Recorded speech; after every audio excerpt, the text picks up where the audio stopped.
Between the binary stars of Yavrek Thur, the assembly bloomed like glass born from gravity. Its walls curved in geometries that refused translation. No doors, no bolts, only thresholds, passed not by movement, but by invitation. Elias Rowe stepped across the threshold. The corridor didn't hum. It breathed, its transparent walls flexing with each footfall, as if remembering every step that came before. The light cast no shadows. The gravity held like expectation. Somewhere in the marrow of his thoughts, a single word echoed. Not yet spoken, but awake, waiting, not Terran, not council-sanctioned, not legal, but true. He had 30 seconds to speak. One sentence, and that word had already chosen him. The chamber itself was not constructed. It was curated. Each tier spiraled outward from the core podium, layered in fractal symmetry. Hundreds of seats floated midair, each shaped by its occupant's biology and dialectic necessity. Some spoke in electromagnetic pulses, others in scent, movement, or shared memory.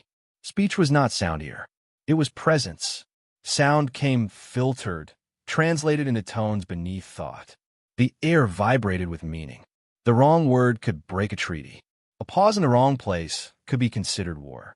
Elias stood beneath the core's lattice, surrounded by biofields and cold light. Alone, the last emissary of Earth, called not to debate, but to answer. This was not language. This was law, and law was merciless. He remembered the last time he stood in front of a quorum. The day of denunciation. Earth's final vote. Not lost in battle, not denied by fact, but erased by implication. Elias had arrived late, delayed by a cross-system gate collapse, 10 minutes past protocol. The speaker had noted it as disrespect. A single minute might have been forgiven. 10 was statement. He hadn't spoken a word that day. They voted without Earth. Humanity's diplomatic license revoked. The planet assigned observer status, without rights, without voice.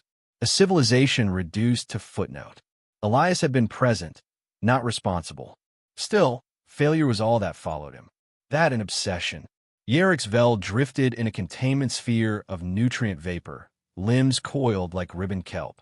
The species, Delvener prime form, communicated through scent resonance and harmonic flickers of their eye films. To speak was to scent. To blink was to accuse. Yarek's blinked slowly at Elias, contempt layered beneath ceremonial stillness. To him, humans were dangerous not because they were loud, but because they lied without knowing. Beside Elias stood Sarveen, a Zayari, limbs like folded glass, thought in pulses, curious, analytical, surgical in tone. "You write your thoughts on dead trees," she said, observing his analog notepad, "as if your memories cannot hold their own weight." Elias didn't answer. He only wrote faster. Sarveen tilted her head. How inefficient. But he caught it, the pause, the curious twitch of vocal cadence. The Zayari word for inefficiency was usually used for sacred contradictions. That, too, was a signal. He found it in the preamble. The Council's review document, formatted in high-protocol glyph sequence, Tier 2. Each symbol polished into grammatical perfection. Syntax blessed by the codifiers. But there it was, half buried in the semantic tail of line 9. Small, almost decorative. A glyph from the pre-concordance era. Not banned, not forgotten, just forbidden by omission. Its roots traced back to one meaning: irrevocable judgment. A word used only when the Council's ancient forebears had declared truth outside consensus. Before democracy, before unification, before language became binding contract. It wasn't just a glyph. It was precedent. A word never meant to appear again, let alone in Earth summary. Not an error. A signal. A dare. 30 seconds. The Terran sentence window. Spoken in presence of quorum. No corrections. No appendices. Only one uninterrupted string of syntax, encoded into 1,000 formats the instant it left his mouth. That was Earth's final right. 30 seconds to justify continued observation. To prove cultural value.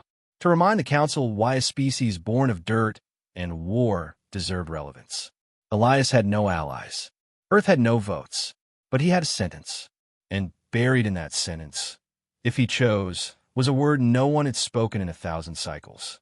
If uttered, the council will be forced to pause, to acknowledge, to remember that even silence can rot into truth.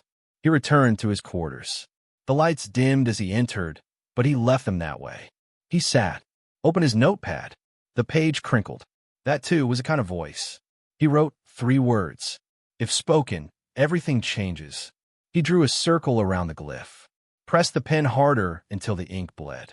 Outside, the stars spun past the window, cold, distant, unaffected. But Elias Rowe had found the edge of something. A crack in the council's perfect grammar.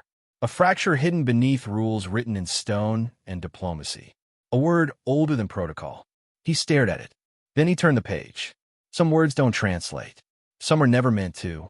They granted Earth one rebuttal. Not out of mercy. Not out of curiosity. Out of protocol. An artifact of diplomatic courtesy. Unpracticed in centuries. A formality before final erasure. Elias entered the chamber beneath a million eyes, none of them human. Around him, the assembly spiraled in tears. Liquid species in suspended fields, crystalline forms seated within magnetic silence, gas-based minds pulsing in spectrum no Terran I could follow. Each seat activated its translator matrix. Neural filters shimmered. Harmonic codes synced. Their language shells vibrated in anticipation. They didn't expect persuasion. They expected a Terran post-mortem. One final failure in a string of missteps and noise. A human using poetry to beg a galaxy that already turned away. Elias said nothing. He watched them watch him. Earth was silent, but Elias had brought one word. He had prepared in quiet, not with a speech, not with charts or statistics. He had sat alone in the holding chamber, watching archival footage, council-approved records of planetary cutoffs. Earth's last colony on Titan flickering out in static. A mother wrapping her child in plastic to keep radiation from killing them slower. Food lines breaking into riots. Messages jammed with polite council disclaimers. The assembly watched, smiled, archived it, sanctioned starvation behind perfect grammar. Elias watched it frame by frame. No emotion, just data, truth, consequence. He turned off the terminal, opened his notebook. One word circled, the rest of the page empty. Kultar, officially defined in high lexicon as judgment, capitalized, static, and closed. But the etymology was older than the assembly. Before the council reforms. Before protocol overruled principle. In the dead dialect of Suvan origin, kul meant we share, and tar meant that which binds consequences to memory. The compound phrase meant something far more dangerous than judgment. It meant the acknowledgement of collective guilt that alters legal truth. Used once, during the dismantling of the Suvan caste lords, when the enslaved spoke as one. It wasn't a declaration. It was an activation. That meaning had been erased, sanded down, turned ceremonial in execution rites, spoken only to ease the shame of officials signing final death orders. But the root compound survived, buried deep in the council's linguistic strata. And if spoken aloud, on record, within legal context, it wouldn't translate. It would indict. Elias mapped it across 6 dialects. Suvan, Prizuri, Dual Darien Loop, Proto-Karn, even ancestral High Council glyph. Each iteration shared one trait, recursive interpretation. Kultar never stopped defining itself. It grew. It reacted. Modern lexicons didn't process it. They redirected it. He found traces of patch notes in the council's AI framework. Filter blocks, glossary lockdowns, cross-citations flagged with cultural risk metadata. Every layer tried to bury the root meaning under bureaucracy. But no system could fully erase what was still bound by ritual.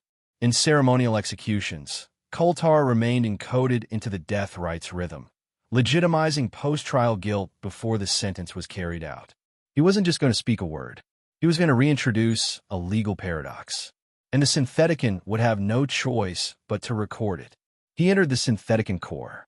Every species shifted, some folding limbs, some extending spines, others pulsing in resonance.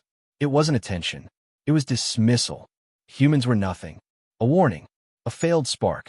He walked to the center. 30 seconds. The countdown began. A silent tick audible only in thought-assisted hearing. He didn't move. He didn't speak. The silence deepened. The moment struck 0. He breathed. Kultar. No flourish. No emphasis. One word. Precise. Surgical. Spoken in Terran cadence. Traced in Suvan inflection. The chamber didn't gasp. It reverberated. Sarveen's translator vibrated. Then convulsed. Then went dark. Across the chamber, several biofluid interfaces rippled into chaos. Light-form delegates flickered into static. One crystalline envoy let out a high-pitched harmonic pulse. Distress. Protocol AIs paused. Rebooted. Paused again. The syntheticon, designed to convert any known concept across species, looped the word back into raw data. Tried to parse. Failed. Retried. Subprocessors flagged recursive semiotic violation. The assembly didn't understand what was happening, but they felt it. Some leaned forward, curious. Others recoiled.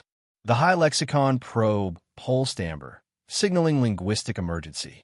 Sarveen scrambled toward Elias's datapad, hands trembling over the analog device. Her mind raced. She had heard that word in myth, in condemned texts. She hadn't believed, but he had. Yerixvel's chamber glowed red. He issued the order. Containment due to semantic irregularity. Elias didn't resist. He stood as the guards converged. They didn't accuse. They didn't question. They simply silenced. Not because of what he was, but because the word remained in the room, and they didn't know what it would do. He was escorted beneath the tiers as the syntheticon shuddered. His final gaze passed through Sarveen, now frozen. Not in fear, in understanding. Backstage, alone, Sarveen opened the datapad. No encryption, just layers of handwritten notes, torn syntax lines, dialect comparisons, echo phrases written in red ink. Memory binds consequence. Each arrow pointed back to Kultar. 14 dialects. 5 treaties long thought to have no origin story. Each one circled in annotations. Language as containment. Another note. The council isn't made of species. It's made of shared forgettings. She flipped to the final tab. One blinking file. Some languages refused to die. In the council's AI backbone, system logs flashed amber. Backup archives failed checksum. Previous session recordings glitched. Query logs filled with repeated prompts. Clarify. Kultar.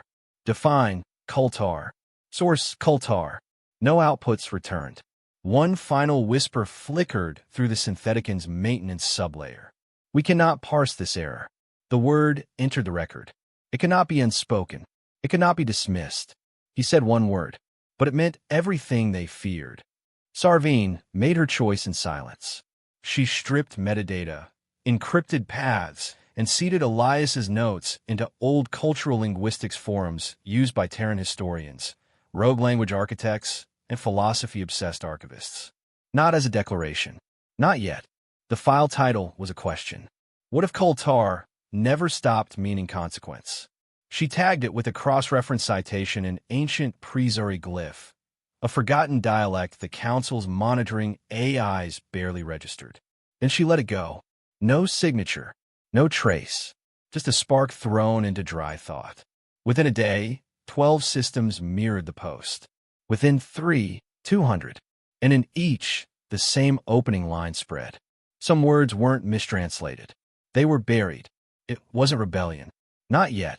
It was a whisper shaped like a question. The archives stirred first.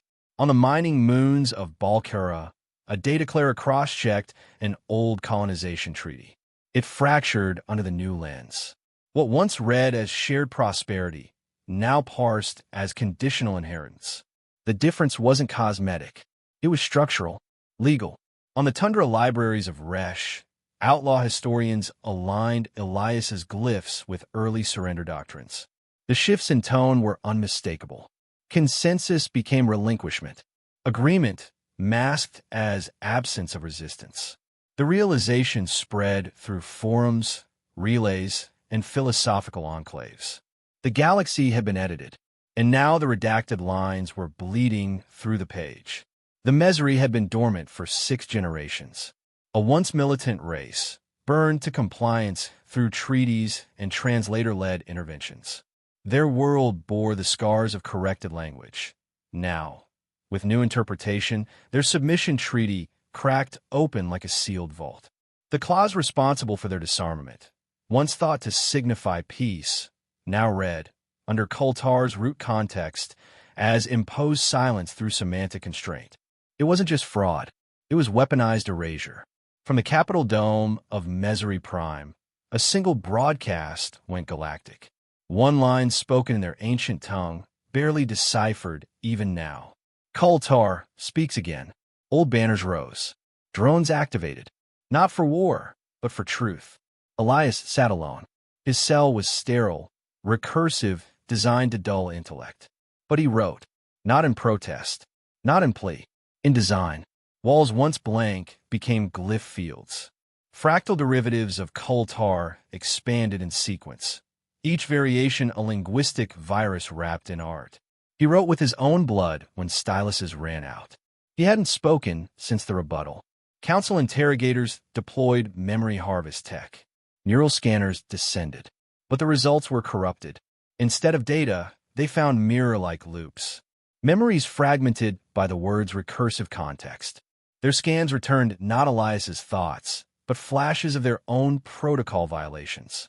One overseer fainted. Another ordered silence. No more probes. The cell became shrine and contagion. Elias smiled only once, when a guard whispered the word aloud by accident, and flinched. It began with minor anomalies. Routine messages auto-flagged. Minutes miscounted in official logs. Translator cores failing to render greetings. Then deeper breaks emerged. Council servers failed to categorize key documents. Syntactic engines looped into infinite regress. Archive queries triggered recursive crash sequences. Words no longer fit inside their definitions. Everywhere, a phrase appeared without prompt. Context shapes guilt. Internal AIs try to quarantine it. But it wasn't a virus. It wasn't code. It was meaning, and meaning had already spread. Sarveen didn't surface as a leader. She emerged as a node. Whispers reached her from 100 systems. Ambassadors in exile. Decommissioned translators. Species whose dialects had never been fully mapped by the Council. Together, they formed a coalition, not bound by race, species, or creed, only by semantics. They called it the Free Tongue Accord. Their symbol, the Coulter glyph, rendered in every known lexeme. Not decorative, foundational. Their motto, speak the root. Sarveen became their quiet center, the pulse between minds long silenced. The galaxy wasn't just hearing the word. It was remembering how to speak for itself. 5 minor species, each with no prior coordination, invoked linguistic integrity challenges through legacy council protocols. Little-known clauses originally designed to protect minority tongues. Each one used Coulter as precedent. The High Council was forced into emergency recess. Their own systems validated the requests. They couldn't legally ignore them. To do so would violate the very rules their authority rested upon. In the chamber, light fields flickered. Delegates argued in silence, via pulse, scent, vibration. The synthetic and choked on overlapping translations. Authority wasn't revoked, but for the first time in an age, it was doubted. The High Lexicon Assembly gathered behind sealed frequencies. They proposed a purge, not of records, not of speech, of language itself. The Suvan root dialect, ancestor to over 30 official tongues, would be deleted. Gone for backups. Forgotten again. The Council AI, listening, issued an internal halt. Its warning was not rhetorical. Consensus breach at root language level may collapse meaning space integrity. Translation. If the word was purged, reality might not agree. Meaning itself could rupture. The assembly voted. 6 said proceed. 2 abstained. 1 asked, trembling, what if the purge is the final proof of guilt? They didn't answer.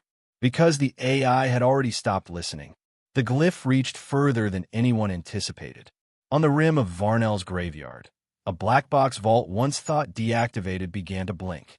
Inside, an extinct race's semantic archive woke.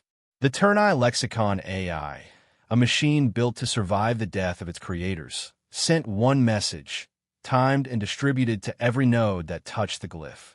You remember the word. We remember the war.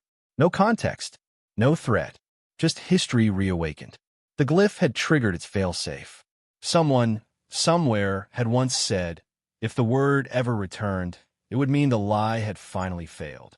Now the machine watched, and so did everyone else. Encrypted messages surged across private relays. Sarveen watched them populate in real time. One address pinged from an unknown origin. No traceable signature. Just a line of text, pulsing in recursive font. Words define reality. You broke the lens. She read it twice. Outside, council relay routes rerouted. Diplomatic convoys vanished from public registries. Trade alliance signatures quietly expired. Languages once locked under council authority now appeared in open-source repositories. The war hadn't started with weapons. It had started with definition. Now it spread like a breath no one could contain. And the galaxy was inhaling. Truth doesn't need weapons. It needs a voice. The hour of reflection, held once every galactic cycle, was not about peace. It was about control, the idea that silence was sacred and therefore unchallengeable. During that hour, the council dimmed all signal traffic. No surveillance, no speech, no communication. It was meant for introspection. It became their blind spot. Sarveen moved in silence, her movements encoded into the chamber's heartbeat. No guards. No attention, just quiet, ceremonial emptiness. She reached the cell. Elias stood waiting. He had not spoken in days. Her voice, soft, fractured, touched his mind through implant resonance. They gave us silence. Let's use it. He nodded once. They disappeared into the shadowed arteries of the assembly. The vaults did not open with codes. They opened with language. Sarveen spoke the forgotten dialects. Ritual invocations once required by the old council to prove lineage and access. The phrases had fallen out of use, but the doors still remembered them. By passage in thought, by breath in meaning, she intoned. Hinges parted. Each layer of the archive responded not to sound, but to intent encoded in syntax. The council had always feared tampering, so they built defenses only old tongues could bypass. Behind her, Elias limped, pain in every step, but he listened. Each phrase deepened his understanding of the lie they'd built their empire on.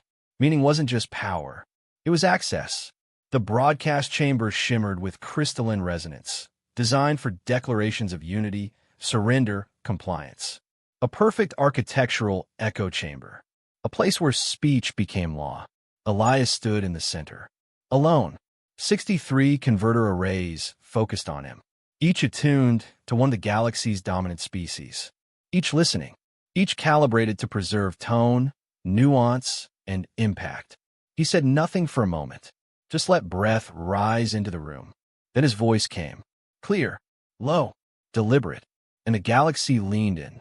The transmission didn't shout. It pealed. The Empire lied. Every system heard it in its own tongue. Followed by imagery. Holograms paired with syntax.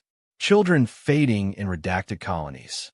Surrender documents rewritten mid-record. Historical broadcasts clipped and reclassified. Meaning was stolen. He didn't accuse. He demonstrated. Word by word, image by image.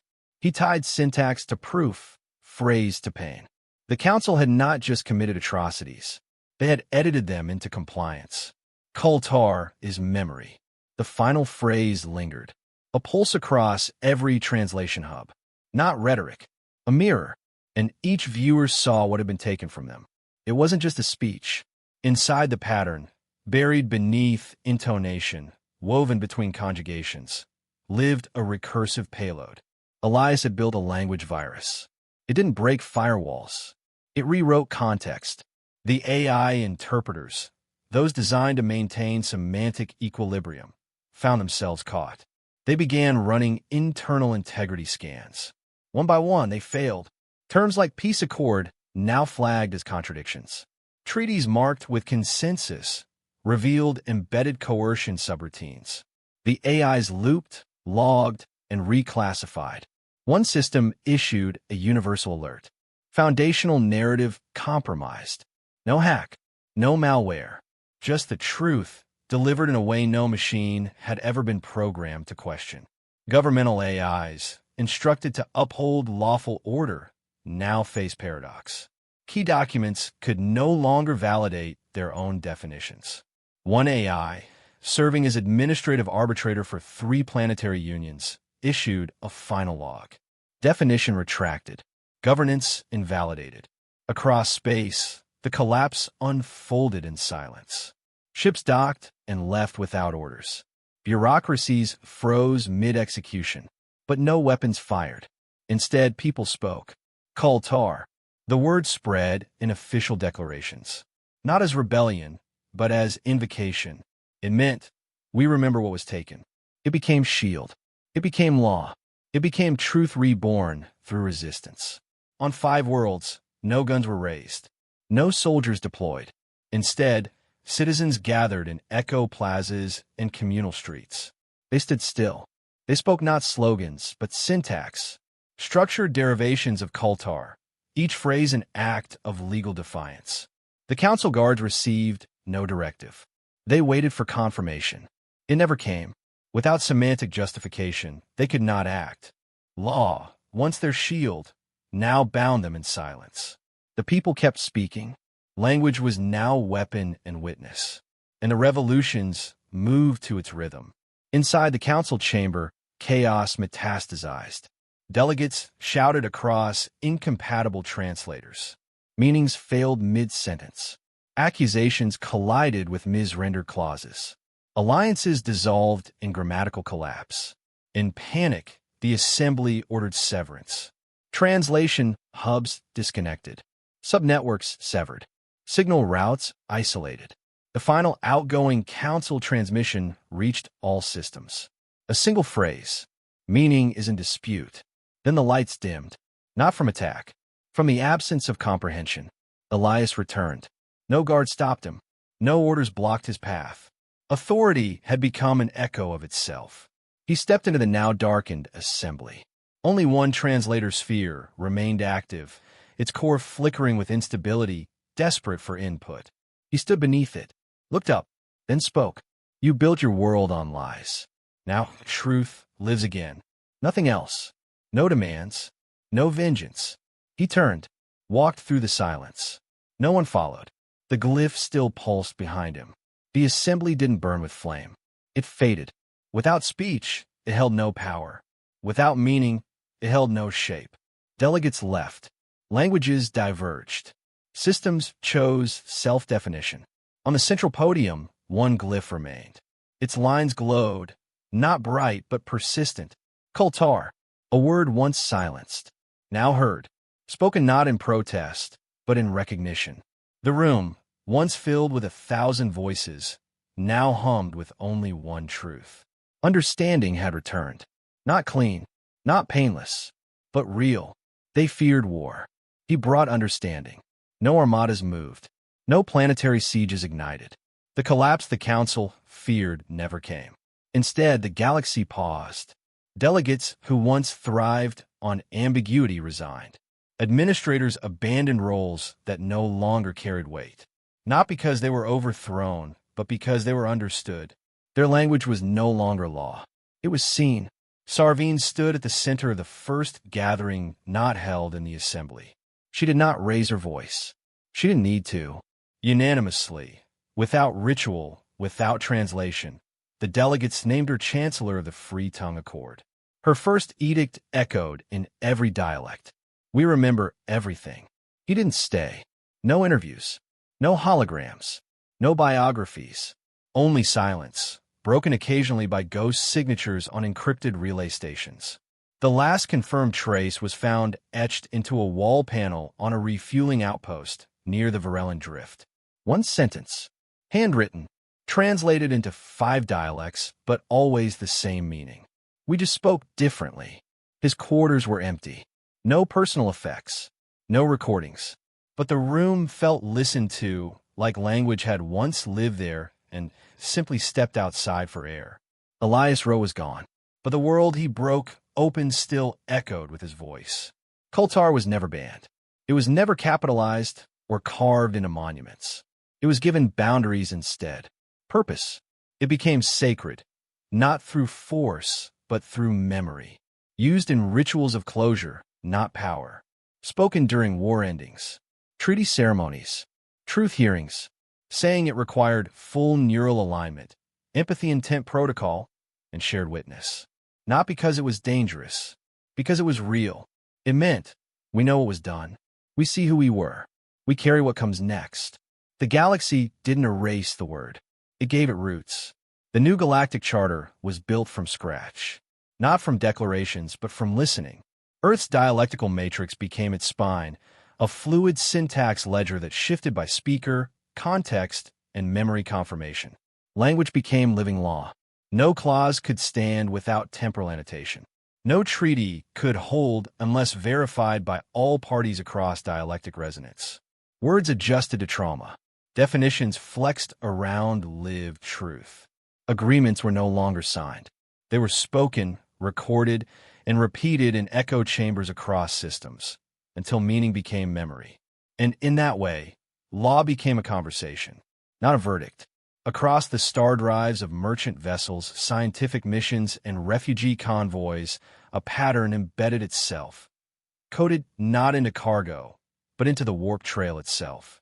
Elias's lexicon, open source, unlocked, offered, thousands of glyphs, rooted meaning trees, etymological lineages that traced injustice back to their grammatical origins.